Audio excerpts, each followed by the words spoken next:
তাহলে 1 2 যোগ 1 3 6 3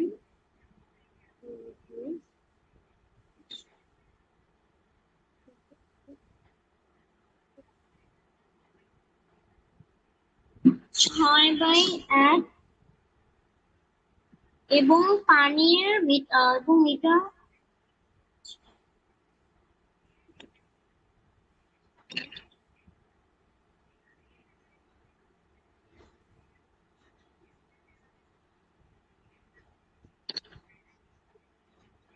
মানে সম্পূর্ণ খুঁটির দৈর্ঘ্য কত আছে, মানে সম্পূর্ণ খুঁটির দৈর্ঘ্য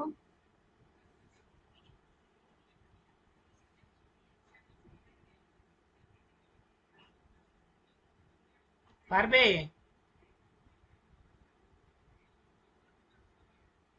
স্যার 6 হবে, 6 মিটার।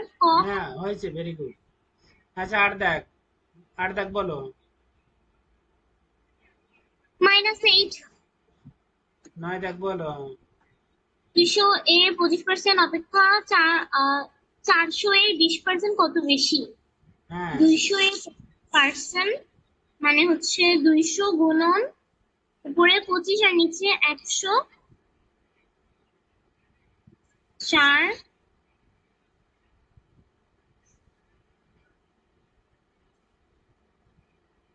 তারপর হচ্ছে 100, হুম।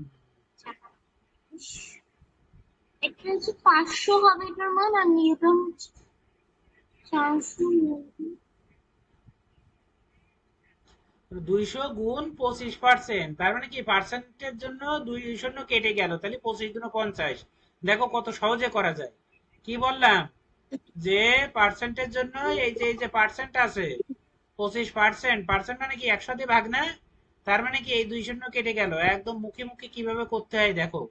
এই 25% পার্সেন্ট থাকলে এই 2 শূন্য, ওই যে গুণিতকের 2 শূন্য কেটে গেল, তাহলে থাকে 2 আর 25, তাহলে 50 হলো, তাহলে এখানে হলো 50। আর এখানে কি হলো, এখানে পার্সেন্টের জন্য এই 2 শূন্য কাটা দিলাম।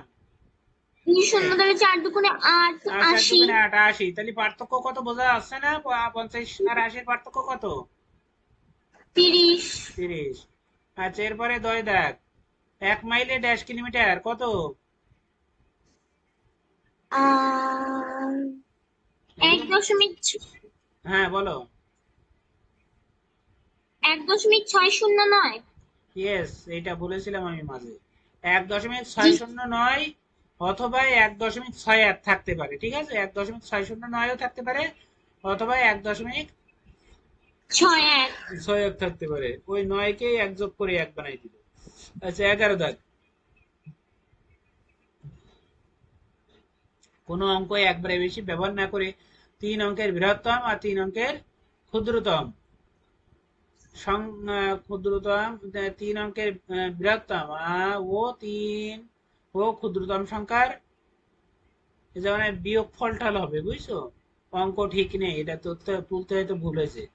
বৃহত্তম সংখ্যা, তাহলে এক অঙ্ক কি একবারে বেশি ব্যবহার করা যাবে না, তাহলে বৃহত্তম অঙ্ক 3 অঙ্কের বৃহত্তম কত হতে পারে? হ্যাঁ 9, 8, 7 হতে পারে। 999। হ্যাঁ 9 হতে পারে, 8 হতে পারে, একবারে বেশি তো ব্যবহার করা যাবে না, আর 7 হতে পারে। আর একে বিয়োগ আচ্ছা। করবো কত, ক্ষুদ্রতম বানাবো। ক্ষুদ্রতম, তাই না? তা প্রথমে তো আর শূন্য দেওয়া যায় না, এই জন্য 1, তারপরে দিলাম শূন্য, তারপরে কত? হ্যাঁ 102। 100, ভেরি গুড। কারণ এক অঙ্ক দুইবার ব্যবহার করা যাবে না, এই জন্য এই দুটো বিয়োগ করলে এখানে উত্তর পাওয়া যাবে। তাহলে 885। যা আসে তাই হবে। হ্যাঁ এরপরে আমরা চলে যাই,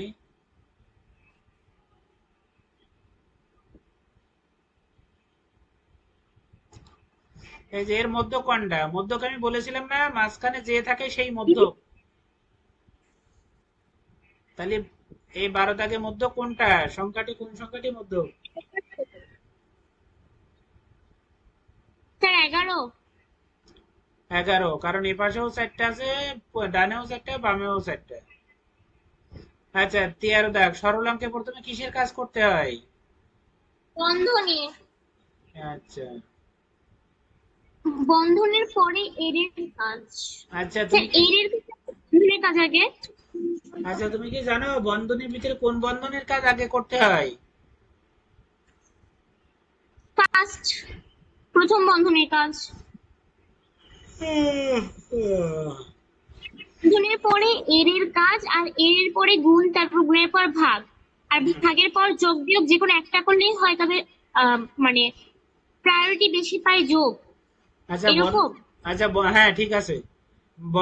বন্ধনী কয়টা বন্ধনী, এই বন্ধনী কয়টা আছে? তো তিনটা। কি কি? প্রথম বন্ধনী, দ্বিতীয় বন্ধনী, তৃতীয় বন্ধনী। হ্যাঁ, এছাড়াও আরো একটা বন্ধনী আছে, তুমি কি জানো সেটা? না স্যার। সেটা হচ্ছে রৈখিক বন্ধনী। সেটা হলো রৈখিক বন্ধনী। দেখি সরল আমি একদিন তোমারে করাবো, বড় বড় সরল দিয়ে। সরল কেমন দেখতে? হ্যাঁ। কেমন দেখতে চিত্রটা কেমন? ও, চিত্রটা কেমন তাই না? আচ্ছা, আমি দেখাই দিচ্ছি চিত্র। মনে করো 3/5 যোগ হলো 7/11, মাইনাস হলো, বা এখানে গুণ দিয়ে দিলাম, মাইনাস না দিয়ে গুণ দিয়ে দিলাম। গুণ হলো 3 মনে করো 7,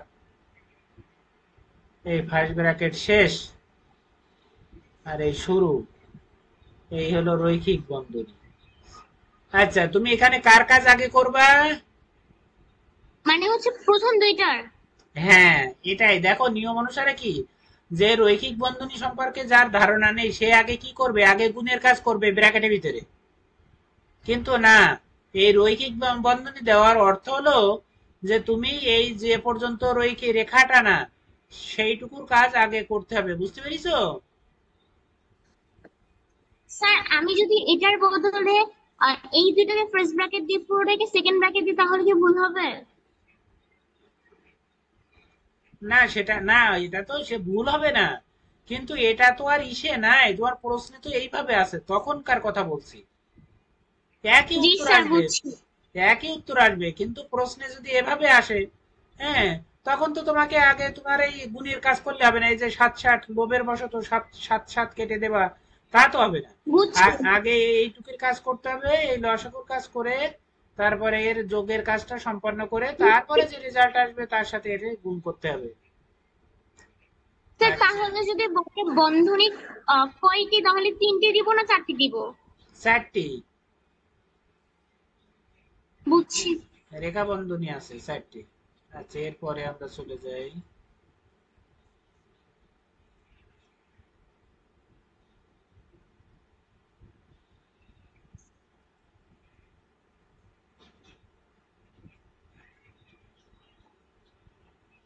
আচ্ছা, এটা 14 দাগটা পড়ো।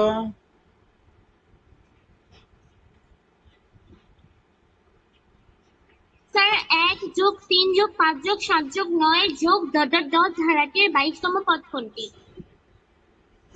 22তম পদ কত? শেষ পদ থেকে প্রথম পদ বিয়োগ করব, তারপর হচ্ছে পদ সংখ্যা ভাগ, পদ সংখ্যা ভাগ এখানে করব পদ হুম, সংখ্যা দ্বারা, মানে 22টা পদ। এটা একটা যোগের ধারা, তাই না? এটা জি একটা যোগের স্যার। একটা ধারা, তাই বলছে 2 যে দ্বারা ভাগ করব স্যার। 22তম পদ কোনটি। এখানে তাই বলছে যে এখন পদ সংখ্যা নির্ণয় করার সূত্র তোমার মনে আছে? জি স্যার। পদ সংখ্যা পদ, নির্ণয় করার সূত্র মনে আছে কিনা? শেষ পদ বিয়োগ প্রথম পদ ভাগ প্রতিপদে বৃদ্ধি যোগ 1। তাহলে করে দেখো কত হয়। স্যার 9 থেকে 1 বিয়োগ করলে 8 হয়, তারপর ওটাকে 2 দ্বারা এই ভাগ করলে হয় হচ্ছে 9 থেকে কি বিয়োগ করলে? 8 কেন? 1। যাতে 1 3 5 7, তুমি কি দেখছো? 9 থেকে 8 বিয়োগ করবা কেন? এখানে তো পদের পার্থক্য আছে 2। 9 থেকে 2 বিয়োগ করব। কেন 2 বিয়োগ করবা? ওরে জ্বালা, 9 থেকে 7 বিয়োগ, তাহলে 2 না, এখানে পদ পার্থক্য কত, 2 না? জি স্যার। তাই বলছি আমি। তাহলে শেষ পদ কত, 22 না? জি স্যার। তাহলে 22 বিয়োগ 1 ভাগ 2 যোগ 1। 22 ও সরি সরি বিয়োগ সরি, না না, এটা তো 22তম পদ কত তাই বলছে। এখানে তো আর তোমার শেষ পদ দেওয়া নাই। নয়। এখানে শেষ পদ তো দেওয়া নেই, এটা তো বলছে যে 22তম পদ কত। হ্যাঁ, 22তম পদটা কত সেটা বের করতে হবে, বুঝছো? তাহলে জি এখানে তোমার স্যার। নিয়ম হলো যে, আমি বলি, এই সহজ নিয়ম হলো, এটা একটা বিজোড় সংখ্যার ধারা, এটা একটা বিজোড় সংখ্যার ধারা। একে যে কয়টা পদ আছে তাকে 2 দ্বারা গুণ দিবে। তাহলে 22টা পদ, 22 × 44, তার থেকে 1 বিয়োগ, মানে 2n - 1, মানে শেষ পদ n আছে শেষ পদ, তাহলে 22 × 44, 44 থেকে 1 দিলে কত হয়, 43। 43 হয়। এই মনে থাকে জন্য। আচ্ছা, এরপরে এটা আছে তোমার ইয়ের ধারা, বিজোড় সংখ্যার ধারা, এটা বুঝছো?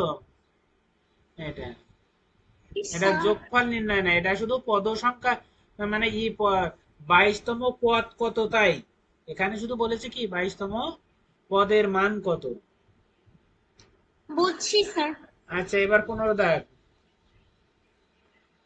একটি ট্রেন ঘন্টায় 180 কিলোমিটার বেগে চললে প্রতি সেকেন্ডে ট্রেনটি কত কিলোমিটার বেগে চলবে? না, কত মিটার চলবে? স্যার হচ্ছে ট্রেন ঘন্টায় মানে হচ্ছে 60 মিনিটে ট্রেনটি চলে 100 কিলোমিটার, 180 কিলোমিটার, সুতরাং 1 ঘন্টায় 1 মিনিটে ট্রেনটি চলে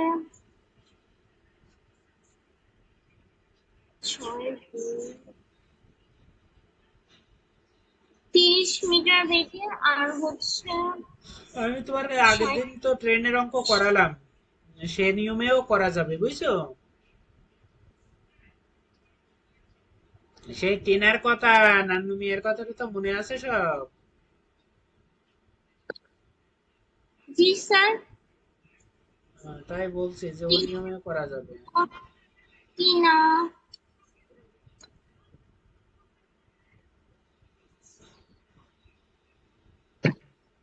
তাহলে স্যার কিভাবে করবো এটা টিনার নিয়মে? কেন, তোমার টি আছে বাম পাশে টি, তাহলে টির মান 1 সেকেন্ড, টিনার মান 1 সেকেন্ড সমান। এবার লবে কি, লবে যাবে আছে কত মিটার, তাহলে এল, এল আছে লবে,